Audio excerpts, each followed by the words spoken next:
So most of the time on this channel, we're discussing like really big picture ideas about how to change plot and characters and chapters. But today we're focusing on something a little bit smaller. We're focusing on the sentence and making sure you have amazing sentences throughout your book. And before we get started, I just want to say the last tip is really important because it changes how you view the first 7 tips. So pay attention to that one. But let's start with number 1, the danger of bad syntax. What is syntax? Syntax is just the order of words in your sentence. And if you want to know why syntax is important, just listen to Yoda.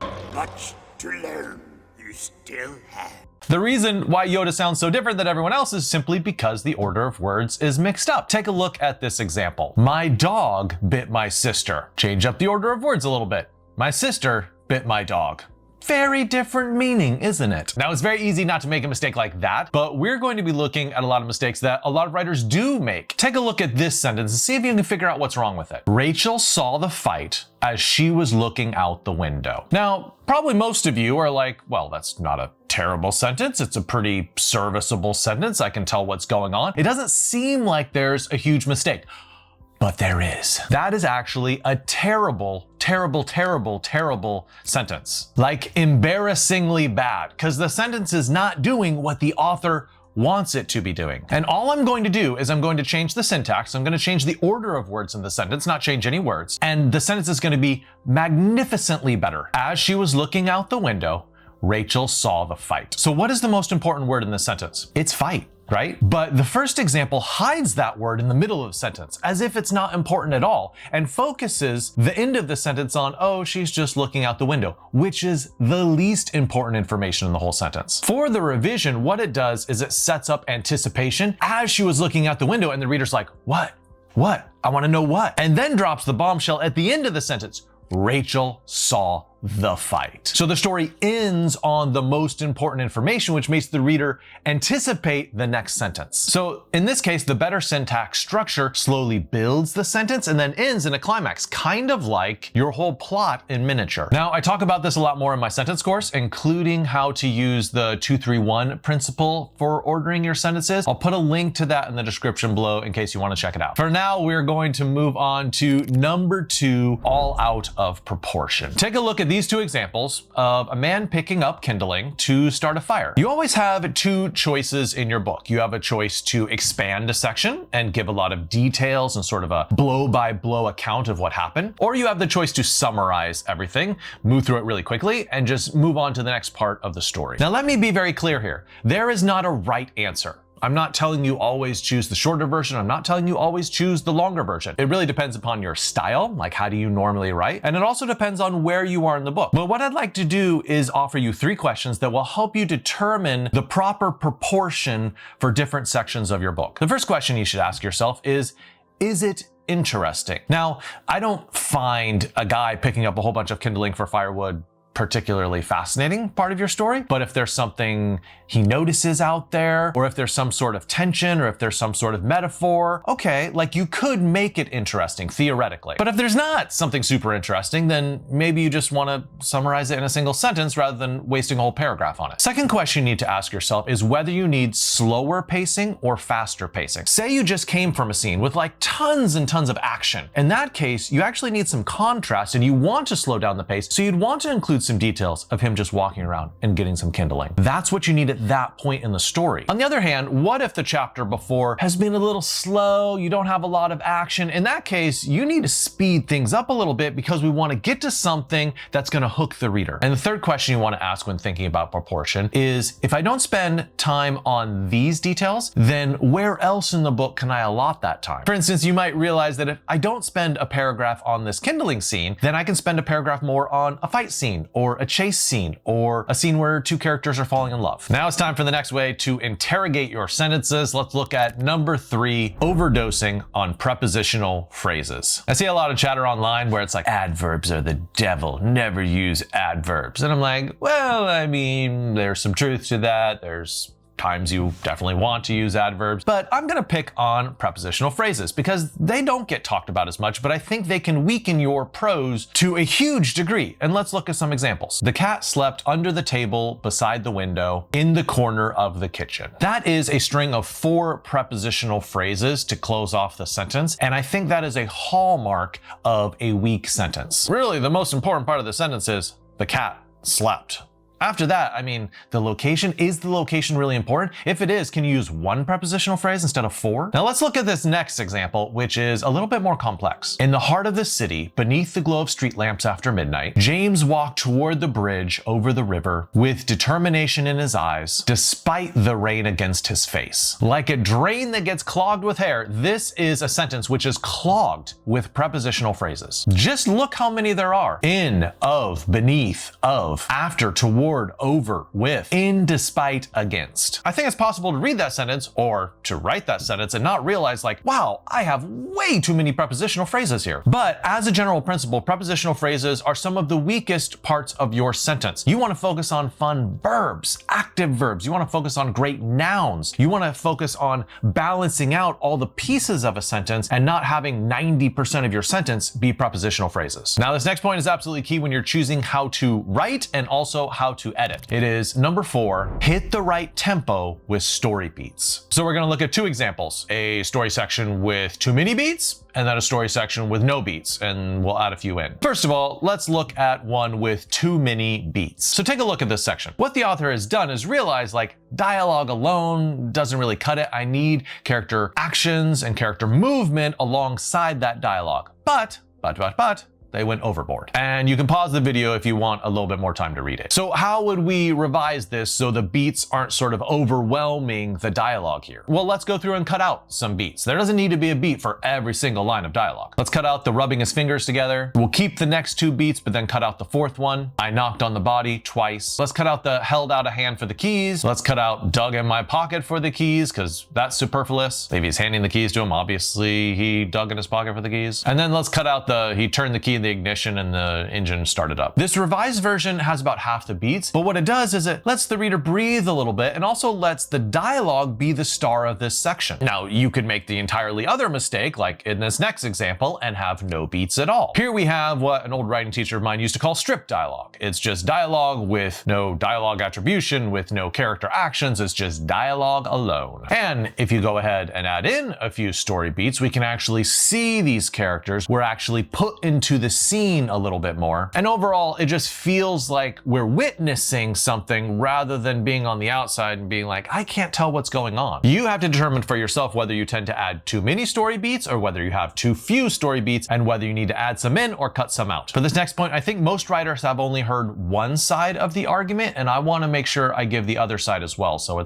you're balanced in your writing approach. Number 5 is specificity, more or less. Now, let's look at an example where you don't have enough specificity, first of all. And this is what most writing teachers talk about, like, make your story more specific. You're not specific enough, which is like good advice. Let's take a look. She picked up something heavy and hit Soren in the face. Okay, how can we make that a little bit more specific? She snatched a tire iron and smashed it against Soren's jaw. So we get more specific with the verbs. Instead of picked up, we get snatched. Instead of a vague term like something heavy, we get an actual tire iron. And then we also get specificity. We go from hit to smash. We go from face in general to jaw. Now, 97% of the time, adding more specificity is gonna improve your story. It's good for the story. I will add one exception though. What if this story is from Soren's point of view and he's a private eye or something and he sees this silhouette of a female form before he's knocked unconscious? Okay, well then he doesn't know what hit him, so it needs to be purposefully vague. But once again, that's like 3% of the time. 97% of the time, add more specificity. Now let's look at an example where there is too much specificity, and I think not enough writing teachers focus on this. Like, yes, you can have too much specificity, and it's bad. It's bad for your story. This is actually an example I took from David Michael Kaplan's book, Revision, which is a great book. The author is trying to be specific, but just goes overboard. So you can take a second and pause the video and actually read this for yourself, but I'm just gonna start going through it. I don't think you need that phrase silent raise. We could probably cut that out. Fields tend to be open, so I don't think you need the word open. The forested woods, well, woods are naturally forested, so I don't think we need that. A gray rock, well, unless it's a color other than gray, you probably don't need to mention it. The Cordura nylon, I don't think adds anything. I think, you could just say backpack. You don't need sticky and Velcro. I think fastener probably communicates that perfectly well. You don't need plastic. You don't really need the colors green and gold. And if you have the word sticky, then you don't really need against her sweaty skin. We just assume the skin is sweaty. So you could cut all those out and the paragraph would probably work better. There was too much specificity shoved into that paragraph. But I also think you have two other options. Sometimes when you throw a lot of specificity into a scene, it's because there's not much going on and you're trying to make it seem more exciting. In that case, why not just skip to the next part of the scene? If there's something special about this handkerchief, for example, like start the scene with her already dealing with it instead of all the lead up. Another thing that you can do is to revise the scene so there's some sort of story tension or plot tension in it. For instance, if someone has followed her there, that adds some story tension if she hears a rustling in the woods. This next point has been unfairly hammered by English teachers worldwide, and I want to rescue it in your mind. It is number 6, sloppy versus beautiful repetition. How many writing teachers have you heard say, like, oh, don't use that word again, find a synonym? Why? Because repetition is bad. Don't do it. Consult a thesaurus. Well, I mean, no, that's not true. Repetition can be fantastic. All you got to do is use repetition well, and you got to use repetition purposefully. So we're going to look at an example where repetition is used badly and then how to improve it so the repetition is beautiful. For this, we're actually going to look at a book called Rainbow by D.H. Lawrence, and we have a copy of his early draft, and we also have a copy of his revised draft. We're going to see what he did to make the repetition work better. Here's the section. It is about a kiss, and he repeats the phrase wanted her 3 times. But you know what? That's kind of ugly repetition. The sentences don't work. There's no musicality to them. There is no rhythm to them. And so the repetition falls flat. It almost seems accidental repetition. So what did good old D.H. Lawrence do? Why, he revised it. And what he did is, instead of taking out the repetition, which is the instinct of a lot of writers, he actually doubled down. He's like, I'm gonna add a lot more repetition. In this version, he repeats the word kiss, and he actually repeats it 4 times inside 3 sentences. And then soon after that, he repeats the phrase wanted her twice. If you read these 2 sections out loud, the first one is clearly inferior, and this one, it's just music to the soul. It trips off the tongue. It's beautiful on the page and it's beautiful when you speak it out loud. If you have repetition in your sentences, your first impulse should not be, oh, let's cut it out. Let's get some synonyms. Always look for how you can double down, how you can repeat it even more to make it seem to the reader like, oh, this is definitely on purpose. And you know what? It sounds good. Now, this next point happens so often to writers, but it's a really difficult thing to eradicate. It is number 7, unnecessary body language. Take a look at a phrase like, she nodded her head, right? What other body part is she going to nod? You could just cut off the her head. Off with her head. I feel like I'm the queen in Alice in Wonderland. Or he blinked his eyes. What other body part do you blink again? Yeah, let's cut those eyes. She clapped her hands. I mean, if you're clapping with your feet, that would truly be remarkable. But most of the time, clapping's with hands. Let's cut those hands. He shrugged his shoulders. I mean, there's no other body parts you shrug. It's just shoulders. So let's cut those shoulders out. I do think there are some other categories as well that you can apply this to. I'm just sort of picking on the body parts one, but stuff like she whispered quietly. I mean, that is what a whisper is. We don't need that quietly. Or this one's really tricky, and I see it really often, is she thought to herself. I mean, if you're thinking, unless it's some sort of weird sci-fi story where other people can hear your thoughts, you're most of the time thinking to yourself. But hey, don't get too down on yourself for making these kind of mistakes. Like, even the best writers out them slip in and like write these in a first draft. That's okay. That's okay. Don't stress out about that. Just remember, like, oh, when I go through, when I'm revising, pay close attention, keep an eye out for these type of things where you can cut them. Now, I told you at the beginning of the video that this number 8th point will change how you view the previous 7 we just talked about.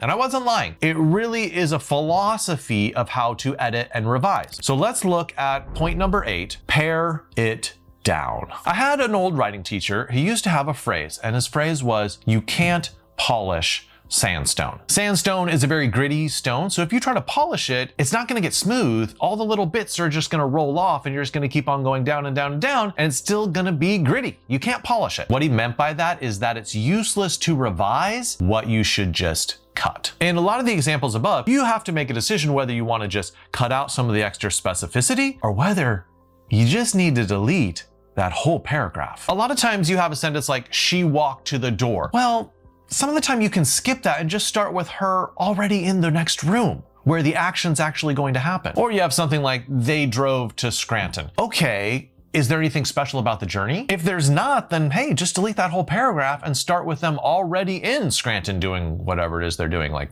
selling paper or something. I remember a Stephen King novel called The Outsider, where one chapter started with a lawyer shouting at cops. That is the very first line of the chapter, dialogue. And I thought, what would a beginning writer might have done in a scene like this? They might have shown a lawyer driving to the police station. They might have shown him walking in. They might have shown him doing some chit chat with the police officers outside. And then they would get to the inciting incident of that sharp dialogue between the two of them. Stephen King either cuts all that boring stuff, or he just doesn't write in the first place and just jumps right to the furthest place where he could possibly start that scene. The real work of editing is deciding what belongs in the story and what doesn't. Not only on a word-by-word basis, but on a sentence-by-sentence basis and on a paragraph-by-paragraph basis, and even on a chapter-by-chapter basis. After you make the big decisions about what belongs in the book and what doesn't, then you can start making the more micro decisions on a sentence-by-sentence level, figuring out how to improve sentences word-by-word, phrase-by-phrase. Hey, check out that sentence course or subscribe to all my courses with Bookfox Academy. And if you need some copy editing or if you need some publicity for your book, check out the links below.